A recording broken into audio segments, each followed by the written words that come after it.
Minsan, ang pagiging masayang pamilya, nakadepende sa padre di pamilya yan. Pag ang lalaki mas mahal ang pamilya, loyal at hindi sakit sa ulo ni misis, hindi mabarkada at hindi babaero, mas magiging masaya ang isang pamilya.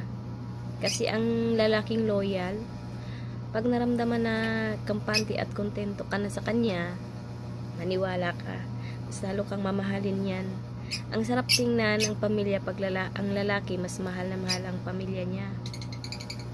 Ang sarap sa pakiramdam na merong lalaki marespeto at kayang tratuhin na parang reyna ng tahanan nyo.